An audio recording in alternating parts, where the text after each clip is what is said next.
Welcome to a new session, a new program I hope to put on YouTube and run on YouTube. It's going to be a series of videos on a select group of battles in American military history. We're not going to do the normal narrations that come with battle scenes. YouTube and the web is filled with those. I don't need to add to those whatsoever, and some of them are done extremely well. What I want to do with a military club, a military history club, is look at number one, Weigley's book, The American Way of War, and use that as a template to assess how American war has changed over time. So we're going to look at battles through a number of different eras, but we're going to look at them through a comparative view. It's a wonderful kind of analysis when you're able to do a comparative, because you kind of see the peaks and the valleys. You see very obvious contrasts that you know about at all, but you're also going to see differences that you didn't anticipate. But more importantly, you're going to see similarities, quite shocking similarities that you did not anticipate at all, and you grow in your understanding, and then we'll continue that kind of analysis. We'll probably do about 5 battles. We're going to look at today Operation Overlord and Operation Bagration, and we're going to break it up into several sections. As you can see here, the first one's going to be a quick overview, and then we're going to break it up into sections that are powerful to that particular battle and that particular comparison. And here you can see as our first in this section, we're going to be looking at deception, which was used masterfully in Overlord and Maskirovka, bad with my Russian, Maskirovka, which is the Russians are historically brilliant in what they do with theirs over time. So we're going to look at these, and hopefully we'll gain a tremendous amount of knowledge from that. And I invite you to come and let me know what you think about this. This will have a companion website that we'll make available to you. You can take a look at it and see what it's doing. All right, let's move and take a look at an overview of these 2 battles. And what you have here is an animation of what's happening. So as you know, the American forces, the Allied forces, land on June 6th, and they're driving in. The Overlord operation is a massive operation. We'll go in and talk about the logistics later on. Belarus, which was the buildup for this, is a huge endeavor that takes months and months and months to set up and plan. But you can see the penetration that the Allied forces are making. And if you look over here to where Khan is, Montgomery was supposed to take that in day 1, and of course he doesn't, and it lingers for quite a while, and you can see the breakout. And here on the 22nd, the anniversary of Barbarossa, the anniversary of when the Germans invaded Russia, you see the break off for Bagration and the breakthrough they go through. And they're going to use a deep penetration that we'll talk to later, a deep battle campaign. And they're going to move with enormous speed, and they're going to be crushing Army Group Center, one of the major forces of the German forces in Russia on the Eastern Front. So you can see how these 2 campaigns move, and how quickly the Russians are going to meet the right on the doorsteps of Warsaw, and then they're going to run on a speed. Of course, this is a major controversy with Warsaw, because the Warsaw uprising went on there, and Stalin just sat there and waited until all of the Polish dissidents were annihilated, and whether he did that because the time needed to regroup, or whether he was just waiting for the decimation of the people there. So this is an examination of Weigley, The American Way of War. He wrote this book in 73, and he talks to certain characteristics that he posits are constant in American history, and we'll be looking at these kind of constantly, reflecting on these constantly as we go through this series. Will probably be 5 chapters, and American talking about the destruction and the annihilation of the enemy force,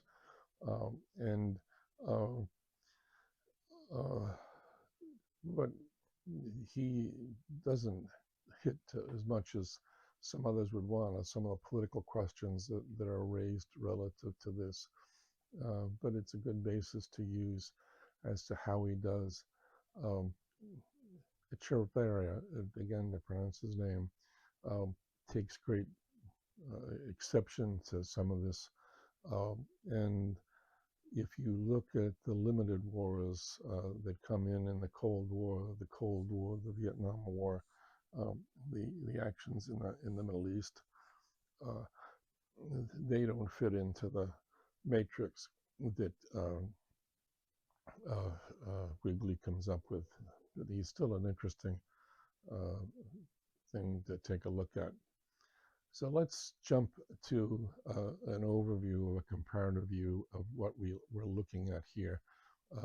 And you can see that the operational differences, the correlation of forces between the Allied forces landing at Normandy and the German forces on the beach is enormous. So if you look at the number of men, almost 900,000 in the total landing force, over 380,000 on the beach. Tanks 3,300 to 6,000. Tremendous. I'm not going to go through all of them, but 9,000 aircraft to 300 aircraft. The Luftwaffe is decimated at this point in time. And if you look at the logistics, the logistics are going to absolutely stun what the Allies are able to do and what the Germans think they're going to be able to do. We're going to interdict. We're going to drop every bridge across the Seine, and they're going to have tremendous trouble in moving forces because they're not at all used to what American tactical air is able to do. And the organization of the American logistics train is absolutely superb. And if you looked at Bagration, you're looking at the same numbers. You're looking here at 2.3 million German forces, and nothing like that on the Allies, on the German side, 200,000. And you look at the tanks, you have a handful of Panzers or Tigers, and you've got thousands and thousands of T-34s. They're going to be coming across there, and with the artillery tubes, it's even worse. 25,000. The Soviets do a masterful job of marshaling artillery, and we'll talk to that later. But a massive outmatching. Here you can see the ratio of 7-1. And again, the same thing with the aircraft. The Luftwaffe is decimated, and we'll talk about that later. And the casualties are another interesting number when we look at the differences and a constant across there. So if you look at Allied forces with the KIA, you got 37,000 and 80,000 German. And then if you look at the POWs, you have a large number of Germans are taken care of. But if you look at the large number of Allied casualties, you're looking at 226,000, which is 250,000. That's huge for us. But when you go to Operation Bagration, look at this extraordinary number here. The Soviet forces have killed 180,000, total casualties of 770,000. as we see what's going on in Ukraine right now, the same thing was going on in Bagration in 1944, a tremendous sacrifice of manpower, and the Germans able to take it. But the other thing is with the deep operation, the deep penetration that Tukhachevsky had planned and that Rokossovsky executes so well, just an enormous number of German POWs are picked up, and we'll mention, well, here are the numbers on this. The fate of these Germans that are picked up are extraordinary. This is a march where I think they bring 50,000 into Moscow, and they have a march through the streets just so the Russian people can see that these are not supermen, that indeed they look pretty wan and all too human. Look at this pattern of what happens with them. That is just something that we don't see. So in 100, how many are destroyed? How many survive the first year? How many die in the camps? How many released? This is the number that is quite extraordinary. The last German POWs from just the Battle of Bagration don't go home until 1955. They generally don't go home until Stalin dies and Khrushchev comes into power and lets them loose. I've done a lot of work in the city of Volgograd, that was the city of Stalingrad. And when Zhukov surrounded Stalingrad, they took about 95,000 German POWs. And out of those 95,000, about 5,000 made it back to Germany. And again, they went back in the mid-50s. But the sad thing is, when I would go visit a Russian friend in his apartment, they would say proudly to me, I have a wonderful apartment because it was built by the Germans. And so the POWs, the German POWs, did a lot of the work of rebuilding the massive rebuilding that was necessary in Germany. So now we're going to jump from our overview to our next section. And the next section is a really interesting one because, again, the comparisons are so sharp, and that is deception. How do they go about deceiving the Germans? And both the Allies and the Soviets do a masterful job of doing this, and they both work. It's a tremendous effort, a very coordinated effort, but it has a tremendous impact.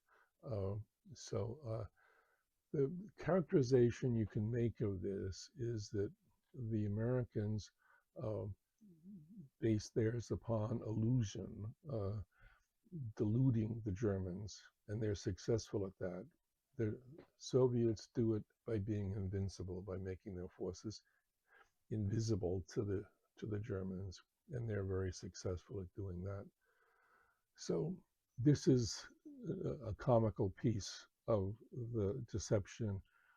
As we'll get to in a minute, Patton is put in charge of an entire army in the North Country off Calais, and the Germans, Hitler in particular, is totally convinced that the Americans are going to come across the narrowest part of the channel at Calais, and we build balloons. These are basically blow-ups, as you can see from the men holding them, of tanks and all kinds of other equipment. And we not only put them on the ground, but we move them around. And as you'll see, we're generating a lot of radio traffic. And Hitler is actually absolutely convinced that this is going on. The Soviets are doing a similar thing. The Soviets are taking tanks and they're moving them around, moving them at a different place at night and then at a different place in the day. And you can see they're purposely making all those tracks, so they're deceiving the Germans masterfully as to what they're doing and how they're doing it. And so if you look at this, here is where they expected the Allies to land in Calais.